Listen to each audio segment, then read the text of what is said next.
So thanks for joining us again. I am pleased to introduce Dr. Elisabeth Wiig. Welcome to the CELF-5 continuation seminar. I apologize for all the problems we had last time we were on.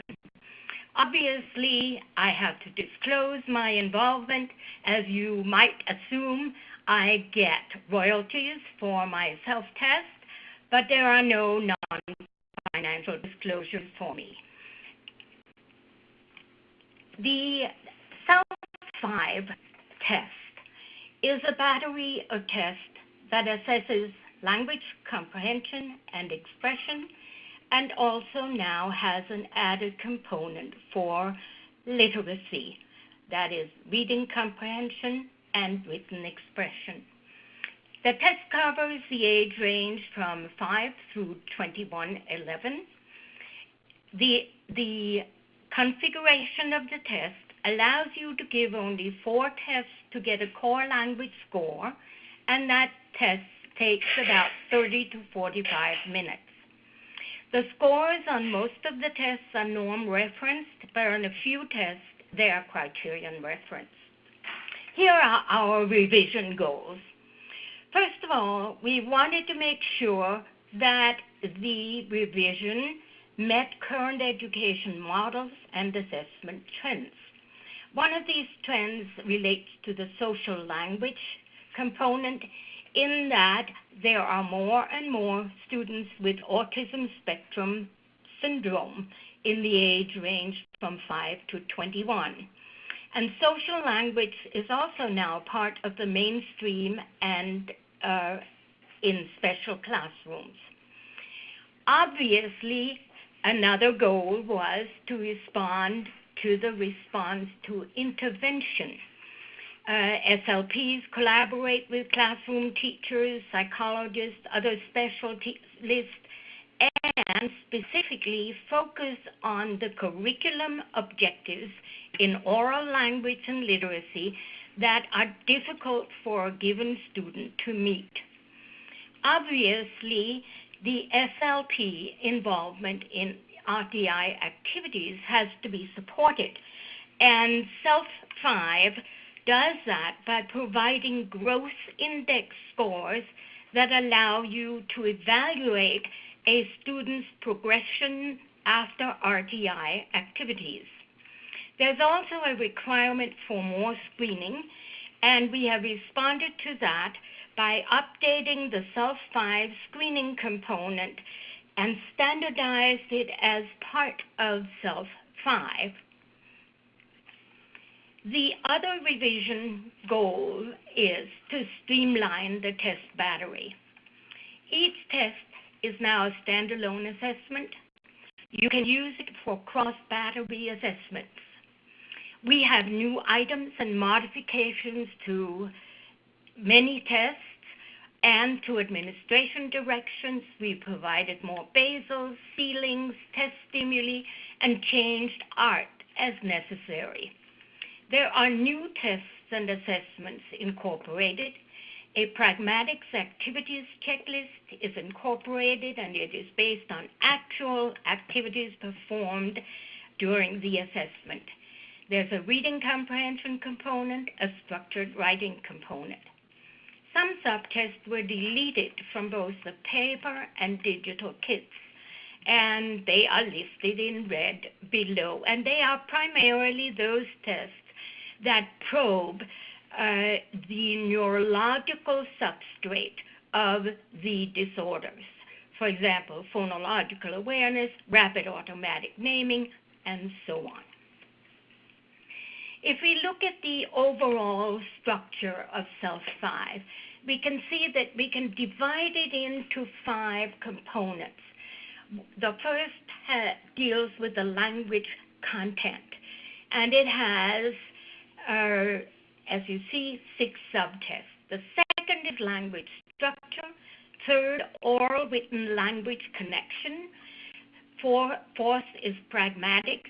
And the 5th is language and memory.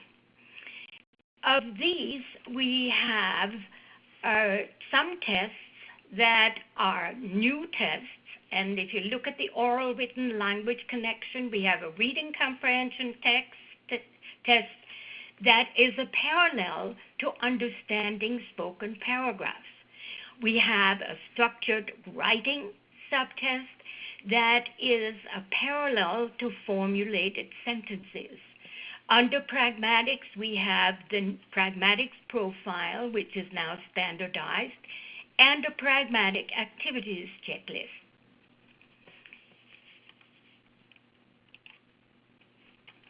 If we take a look at the tests by age level, as you may remember, there are 3 age levels in CELF-5. The first is for ages 5 to 8.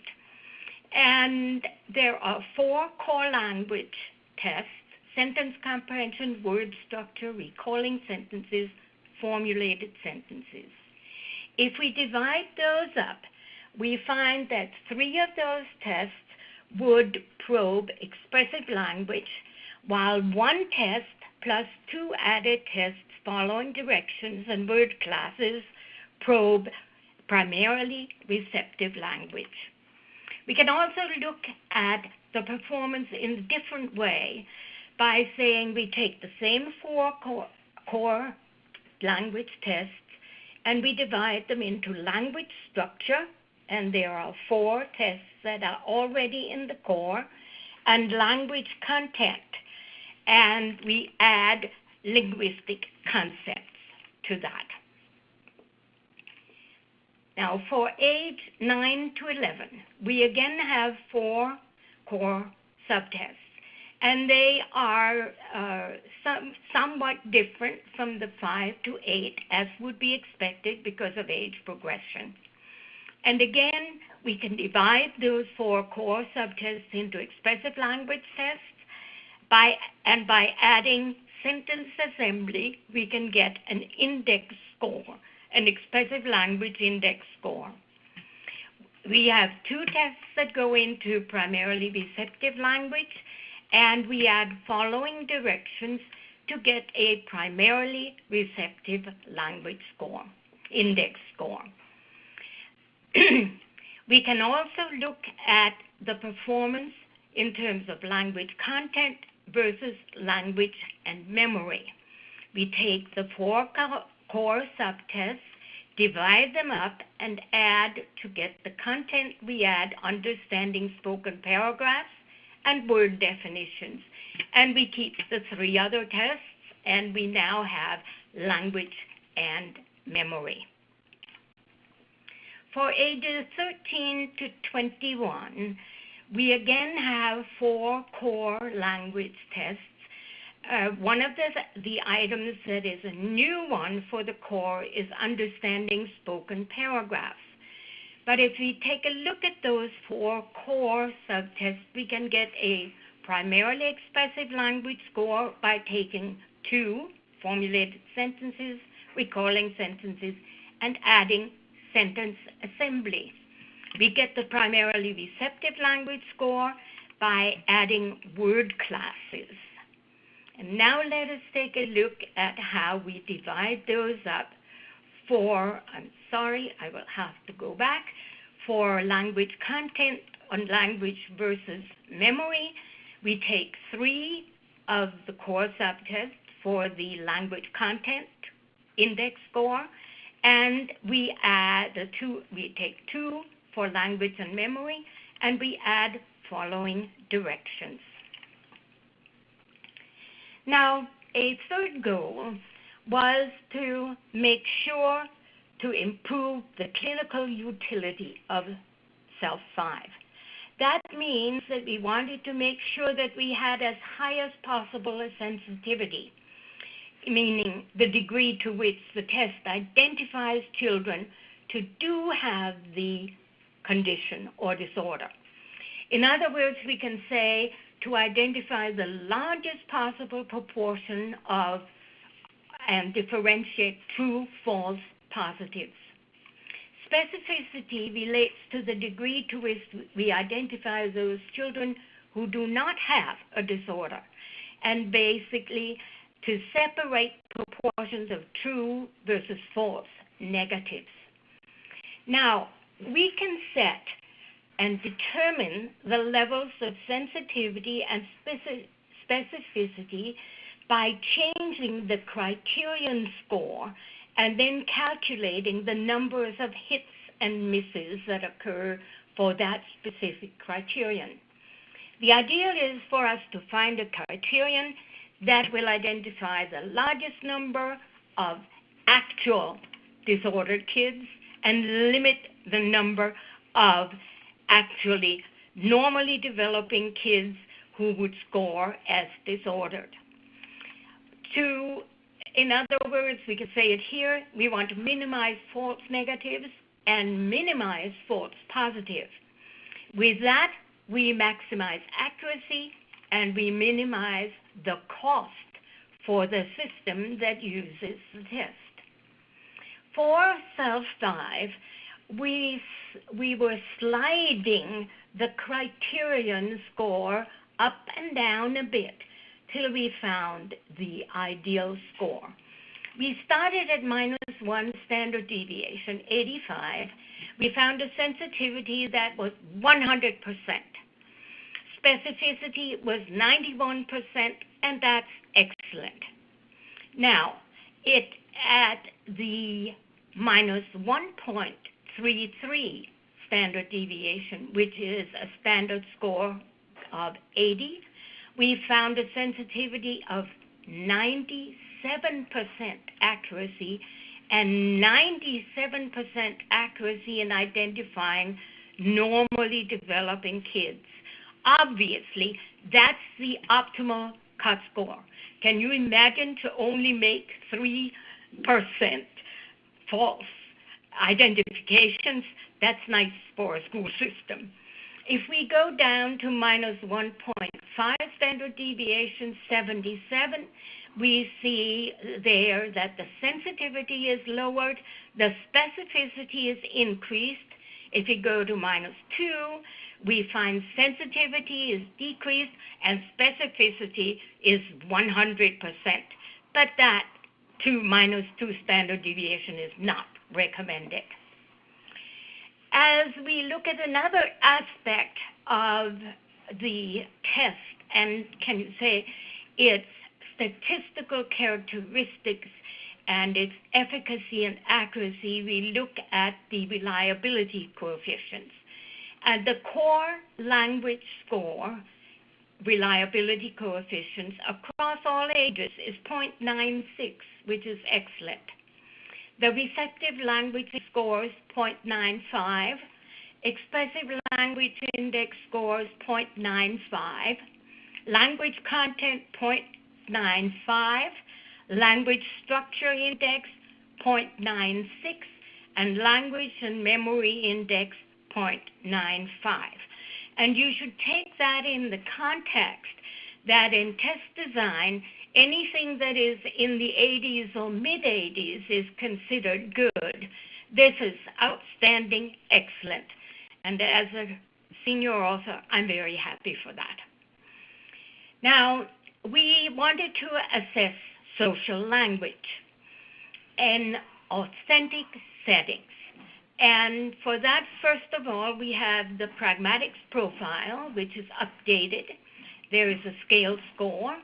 And there are still 3 sections: rituals and conversational skills, asking for, giving and responding to information, and nonverbal communication skills.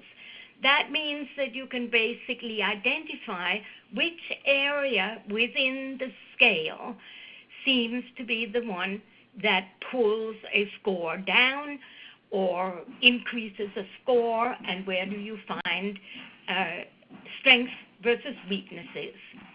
To get the Pragmatic profile completed, you can use an interview with a teacher or parent, or you can observe the child at home or in classroom. And I would say in the classroom is probably more realistic. The Pragmatics Activities Checklist is a new assessment that evaluates social communication skills and abilities in a natural setting. It engages students in activities and it rates the behaviors. It is designed to take from 5 to 7 minutes. Depending on the child's age, you can choose 1 or 2 even of 6 activity options: playing game, building something, putting a puzzle together, make gift wrapping, recommending a gift, having a snack, recommending a movie. And obviously, recommending a gift or a movie would be for the higher levels, and some of the other more hands-on would be for the lower age levels. Now, during the activities, the examiner can repair the conversation, ask for clarification from the child, saying, I didn't quite get that, or let's take a look at this, what happened here, or I made a mistake, or I forgot to give you these materials. There are a number of things you can do to create an obstacle and see how the child handles that type of situation. The activities challenge the student, and these are the following areas that you observe. Nonverbal communication, it's gaze, gesture, expression, body language. For the verbal, it's the manner, the relevance, quantity, quality of communication, as well as turn-taking rules. The test results are reported based on research-based criteria. So it's either you meet the criteria for your age level or you do not meet the criteria for your age level. The other revision goal, the 5th one, was to provide a literacy component, and we added a reading comprehension and a written language test. The reading comprehension uses a written paragraph format with questions that are totally parallel to those used for listening comprehension. That adds the opportunity to compare listening versus reading comprehension. And structured writing is designed in a story format where you give the student a title and a beginning sentence, and then you ask the student to continue the story and ending the story with several sentences. And the number of sentences required changes based on age level.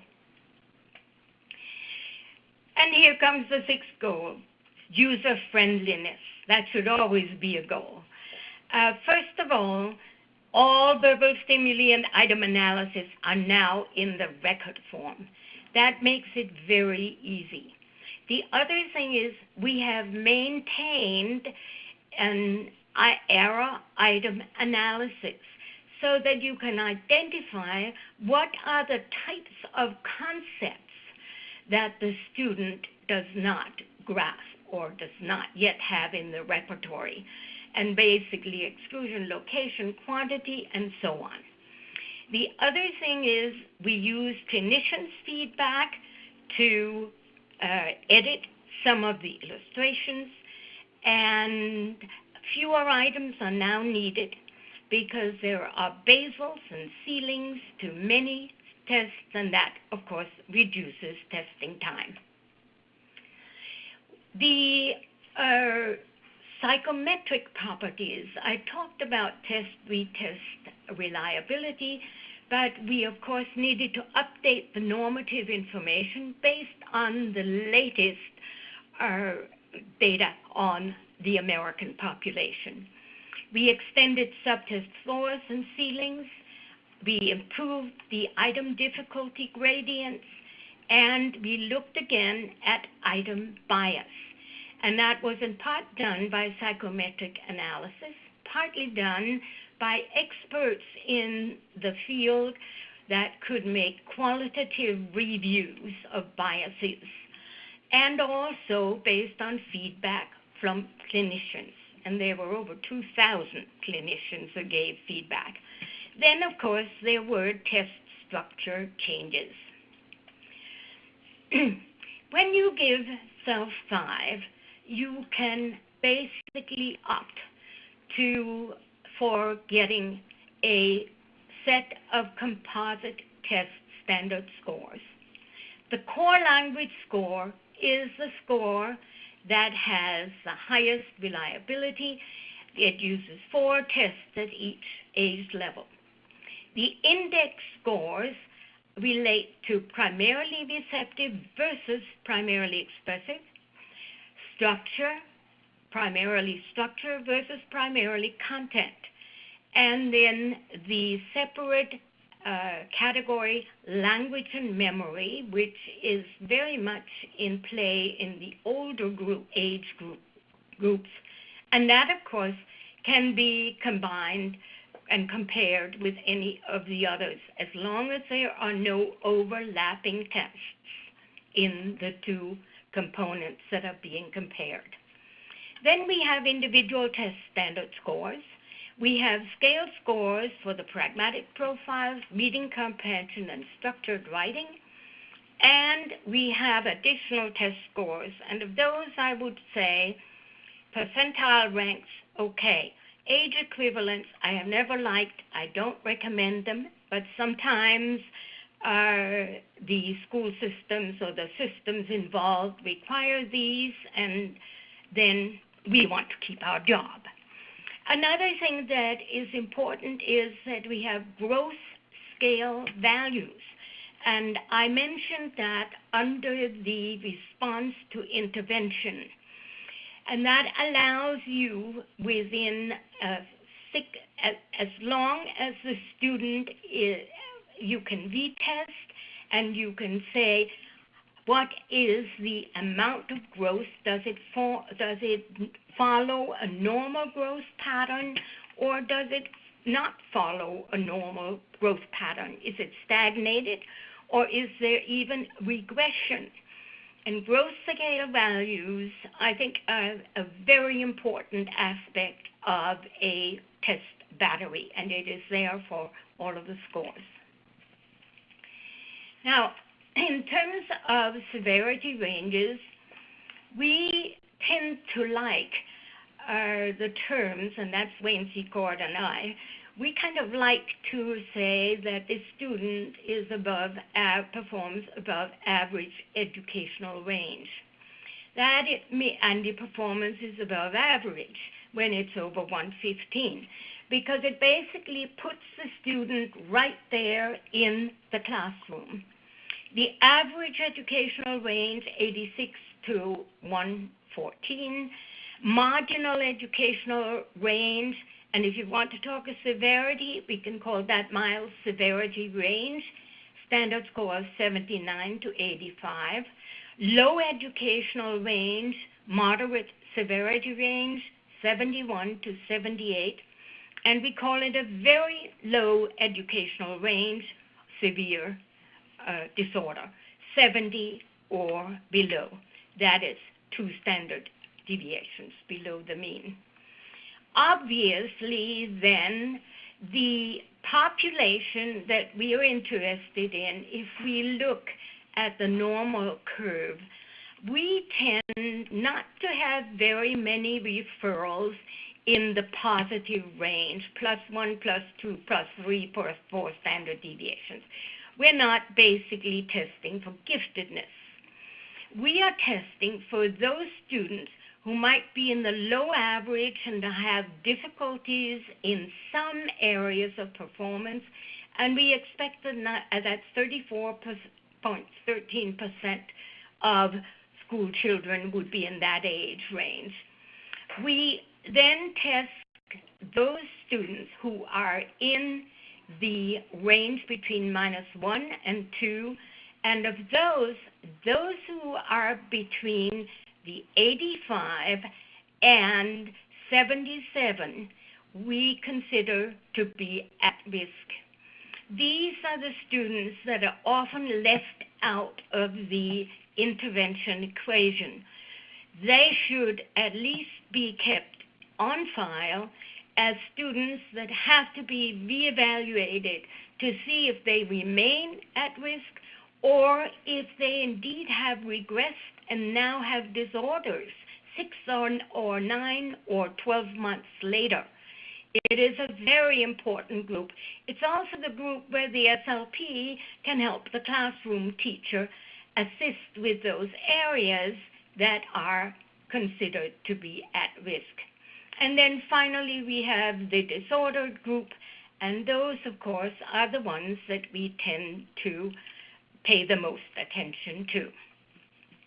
Obviously, both Wayne and I say that students that perform between a standard score of 77, 78 and 100 are not performing just fine in the classroom.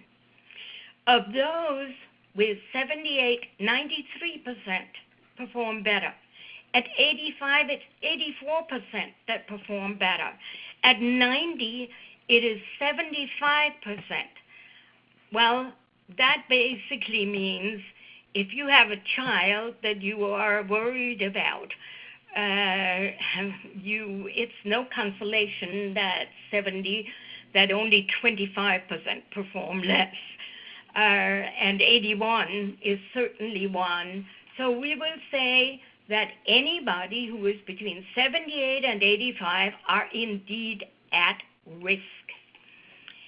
And as we go on, the gross scale values are objective scores, and they measure changes in performance. They are developed based on the normative sample, and they can quantify small improvements on specific tests. And that is where the value lies. So if you have worked on a specific area in your IEPs and you want to retest and say, how does this reflect on a standardized test, then you should use gross scale values. They can measure how effective you are in intervention, and the values increase when a student earns additional raw score points. And, for example, potential causes for a student not to perform well might be teaching that the student has received, or the intervention didn't work, there was an illness, or there were other factors that were at play during initial testing. Now let's take a look at some of the changes that I think are notable. They shouldn't be major. The test that used to be sentence structure in CELF-4 is now sentence comprehension. And it gives a better description because there are both semantic and morphosyntactic aspects of comprehension that are required to respond.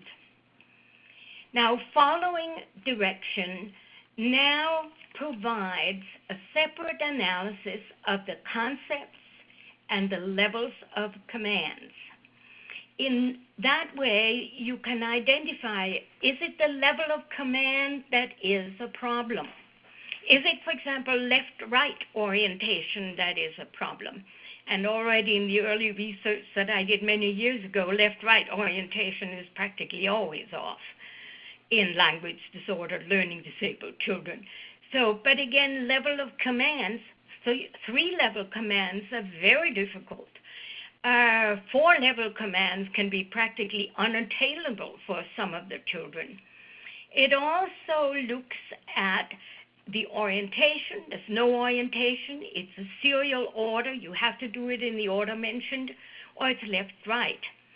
It also specifies how many modifiers are there, like a big, white, whatever. Or are there 2 modifiers, 1 modifier, or only no modifier at all? And that can also play into a student's ability to follow directions. Word structure, there are a few new items added. There are now 35 items, and that resulted in improved reliability. Word classes no longer has an expressive component, and it saves administration time. Here, the items have been ordered as a continuous set of items rather than separated, and there is no disconnect in scores from 8 to 9, and students up to 10 start with picture support, which can be helpful. And of course, ages 12 and above have no picture support, nor should they have that. Formulated sentences, the administration and scoring is similar to CELF-4, but there is one change that should be noted, and that is that the student has to use the target word as intended. If it is an adjective, it has to be used as an adjective. If it is not used as an adjective, the student does not earn the credit. And that has improved the reliability and indeed, in a way, makes it easier. You don't have to argue back and forth. Is it or isn't it? Recalling sentences has been shown to be a consistently very sensitive measure with high reliability. And if you have read recent research in language, speech, and hearing research, language services in the schools, you will know that again and again, recalling sentences comes out as a very important issue. The reason is, of course, because the structure interfaces, the structure and content interfaces with the memory. Now, all of the values, test reliability values are above 94, and that is very good. Word definitions are easier to score with either 1 or 0 scoring, and there are examples of responses and listings of concepts that have to be expressed. Sentence assembly is similar to CELF-4, but there is a wider range of scale scores because we extended the ceiling, added more items. Semantic relationships, we again added more difficult items, and that strengthened the ceiling and thereby the reliability of the test. Understanding spoken paragraphs. There are 5 test items for every age group at this point. The reliability has been significantly improved, and again, when we look at the question types, we can now analyze it by question types so that you can see, is it a main idea, detail, sequence, inference, prediction, or is it a social context we are referring to? Now, if you use index score, let's assume you have identified a core language score, and it says that this student is indeed a candidate for intervention and has a language disorder. Then you might look at the index scores. Here is a case example of a student ages 6 years, 8 months. That student had a receptive language score of 92 plus or minus 5. So it's between 83 to 93. Expressive language score 64 plus 5, 59 to 69. That difference can be considered rare and unusual. In the norming sample of more than 2,000 students, it had a prevalence of 1.1%. So you can say this is a student that has primarily an expressive language disorder or difficulty. When we get to a language content versus language structure, the same student had 88 for content, 73 for structure, a difference of 15, and that occurs 6.4%. It's significant at the 0.05 level. Now let me tell you, the discrepancy between receptive and expressive was significant at the 0.01 level, highly significant. There is a rule of thumb that you can use if you just want to just take a look before you look up in the manual to see how prevalent it is. If you find that the confidence intervals overlap, then there's no difference. If they do not overlap, then it indicates that yes, there is indeed a discrepancy that is significant between the two. That would be clinically significant. Now, when we come to test score discrepancies, here is the same student, and look at him, 533, 9789, and the way to look at where are strengths and weaknesses is the same old ways that we've always done. Calculate the mean scale score. It is 6.29, and we find then that anything that is minus three standard deviations from that, or minus 3 scale scores away from 6.29 is a weakness. Anything that is plus 3 scale scores over 6.29 is an area of strength. And linguistic and word classes there, so they're okay. Again, this allows you to test intrapersonal strengths and weaknesses. And I find that to be a very helpful way of going in planning intervention. Now, executive functions is the key word in today's world of psychology, special education, speech-language pathology. Here are some that are important when it comes to performance on CELF-5. Attention, sustained or selective. Working memory, that is that working memory for new stimuli that requires conscious processing.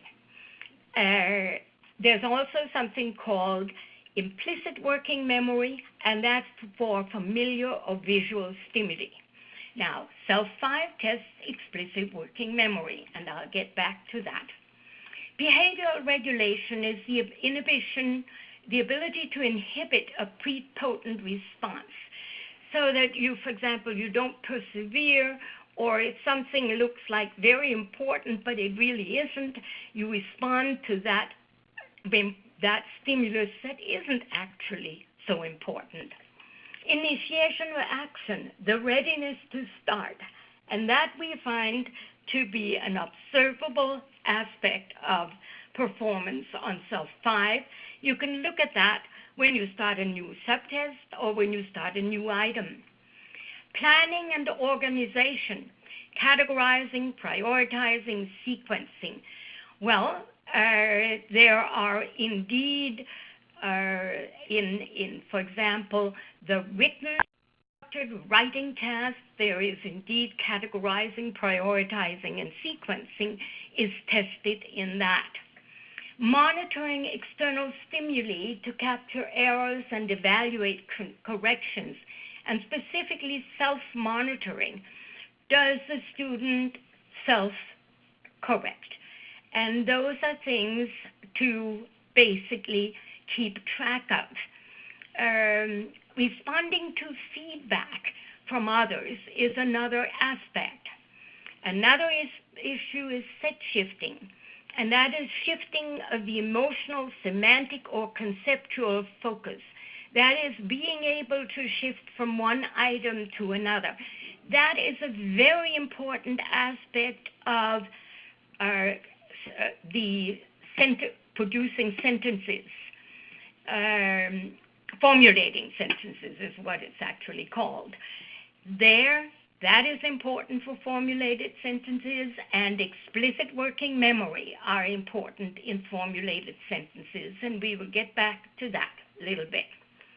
Executive dysfunctions occur in anxiety disorders, obsessive-compulsive disorders, autism, pervasive developmental delay, Asperger's syndrome, and I should chain it to autism spectrum disorder, sensory integration deficits, learning disabilities, Tourette syndrome, attention deficit hyperactivity disorders, mood disorders. The reason you don't see language disorders here is that I am using this to point you to the fact that language disorders are often associated with one or more of these comorbidities. Specifically, attention disorders very, very often present. Learning disabilities and language disorders go together. Sometimes it's mood disorders that go with language disorders. Basically, this is the one that this is kind of the circle of actions that you should be aware of when you consider comorbidities, because they need to be accounted for. Following direction, I said, is highly sensitive. It tests immediate memory, immediate auditory memory. Now, there's one aspect about it, and that is that I find that students with good visual memory often mark the items with their eyes as they are mentioned, and they can often fool you. So that if you have a student, you say, I know from, for example, the orbs, this student cannot follow directions in the classroom. How come he performed so well here? Well, one of the things you can do is you can cover up the visual stimuli while you read the direction and then see how the student does. It's called extension testing with some challenges. Now, recalling sentences is obviously a test that provides the interface between semantic, syntactic knowledge and both immediate and working memory. Because, for example, when you have an embedded sentence or embedded clause, you need to rely on working memory. So you need to take a look at what is it, what type of items is it that gives the student problems. For example, relative clauses, that's it.